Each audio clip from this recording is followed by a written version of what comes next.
அன்பான சகோதர சகோதரிகளே, உங்கள் அனைவரையும் ஆண்டவர் இயேசு கிறிஸ்துவின் நாமத்தினால் வாழ்த்துகிறேன், வரவேற்கிறேன். ஆமென்.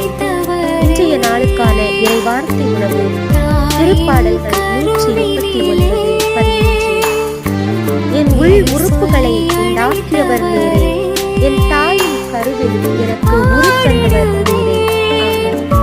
கிறிஸ்துவின் பிரியமானவர்களே, இன்றைக்கான இறைவார்த்தையை நாம் ஆழ்ந்து சிந்திக்கின்ற பொழுது ஆண்டவர் நம் ஒவ்வொருவரையும் நம் தாயின் வயிற்றிலே இருக்கும் என்பதாகவே நம் ஒவ்வொருவரையும் பெயர் சொல்லி அழைத்தவர், தாயின் கருவிலே நமக்கு உருத்தந்தவர், நம் உள் உறுப்புகள் ஒவ்வொன்றையும் உண்டாக்கியவர் அவரே என்று இன்றைய நாளிலே நாம் பார்க்க முடிகிறது. இந்த வார்த்தையை நாம் ஆழ்ந்து சிந்திக்கின்றவர்களாக இந்த வார்த்தையோடு இன்றைய நாளை நாம் பயணிப்போம். ஆண்டவருக்கு